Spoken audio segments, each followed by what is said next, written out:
নমস্কার বন্ধুরা, ভালোবাসা রান্নাঘরে সবাইকে স্বাগত জানাই। আজ আমি বানাবো মেথি শাক দিয়ে মুসুর ডাল। খুবই স্বাস্থ্যকর আর সহজ একটি রেসিপি। ভাত বা রুটির সাথে খেতে ভীষণ ভালো লাগে। রেসিপিটি তোমাদের ভালো লাগলে একটি লাইক, শেয়ার আর সাবস্ক্রাইব করে দেবার অনুরোধ রইল। প্রথমে আমি কড়াতে অল্প করে একটু তেল দিয়ে দিলাম। এবার এই তেলে আমি কয়েক রকমের সবজি একটু ভেজে নেব। ডালে আমি কয়েক রকমের সবজি দেব। সবজিগুলোকে বেশ ভালো করে জল দিয়ে ধুয়ে জল ঝরিয়ে নিয়েছি। এখানে আছে আলু, রাঙা আলু, তার সাথে আছে পেঁপে, আর তার সাথে অল্প করে একটু সিম আছে, আর আছে কিছুটা গাজর।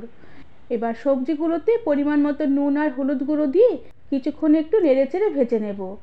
আর সবজিগুলো নাড়তে নাড়তে যখন একটু হালকা হালকা লাল লাল কালার হয়ে ভাজা হয়ে আসতে শুরু করবে, সেই সময় আমি খানিকটা মুসুর ডাল দিয়ে দেব।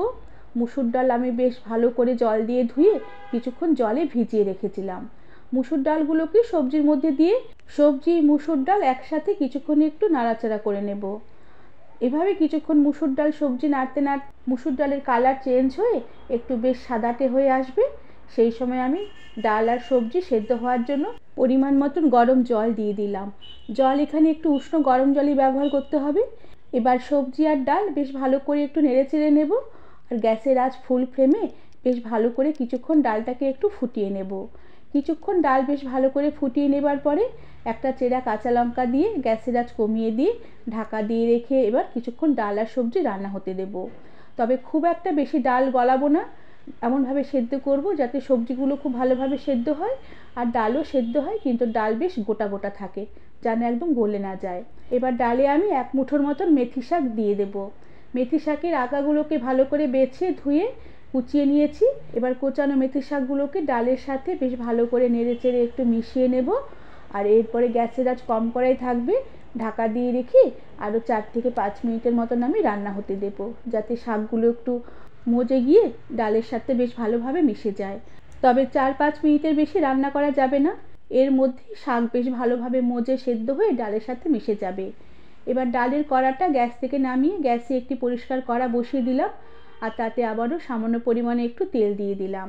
তেল গরম হয়ে এলে একটি তেজপাতা, শুকনো লঙ্কা আর সামান্য একটু রাঁধুনি ফোড়ন দিলাম। রাঁধুনি ফোড়নের সুন্দর একটা গন্ধ বেরোলে 1 কোয়া রসুন থেতো করে ফোড়নে দিয়ে দিলাম। সাথে বেশ খানিকটা টমেটো কুচি দিয়ে দিলাম, আর সামান্য পরিমাণে একটু নুন দিয়ে দিলাম যাতে টমেটোগুলো গলে যায়। নুন আমি আগেই দিয়েছি, তাই নুনের পরিমাণটা একটু বুঝে দিতে হবে। সাথে সামান্য পরিমাণে একটু ধনের গুঁড়ো আর সামান্য একটু লঙ্কার গুঁড়ো দিয়ে দিলাম। এবার এই সমস্ত মশলাগুলোকে অল্প একটু জল দিয়ে বেশ ভালো করে নেড়েচেড়ে কিছুক্ষণ কষিয়ে নেব, যতক্ষণ না টমেটোগুলো বেশ ভালোভাবে একটু গলে যায়। টমেটো বেশ ভালোভাবে গলে গেলে আর একদম ভালোভাবে মিশে গেলে এবার আমি স্বাদের ব্যালেন্সের জন্য অল্প একটু চিনি দিয়ে দেব। চিনি দিয়ে বেশ ভালো করে নেড়েচেড়ে আবারও একটুখানি কষিয়ে নেব। টমেটোগুলো খুব সুন্দরভাবে গলে গিয়ে মশলার সাথে মিশে গেলে এবার আমি সিদ্ধ করে শাক সমেত ডালটাকে সম্বার দিয়ে দিলাম। এবার বেশ ভালো করে নেড়েচেড়ে মিশিয়ে নিয়ে ঢাকা দিয়ে রেখে গ্যাসের আঁচ বন্ধ করে রেখে কিছুক্ষণের জন্য স্ট্যান্ডিং টাইমে রেখে দেবার পরে সার্ভ করব। বন্ধুরা, তোমরা এভাবে একবার মেথি শাক দিয়ে মুসুর ডালের রেসিপিটি বানিয়ে দেখতে পারো। খুবই সহজ আর খুবই স্বাস্থ্যকর একটি রেসিপি, আর খেতে ভীষণ ভালো লাগবে। গরম ভাত বা রুটির সাথে খেতে অপূর্ব লাগবে। রেসিপিটি তোমাদের ভালো লাগলে একটি লাইক, শেয়ার আর সাবস্ক্রাইব করে দেবার অনুরোধ রইল।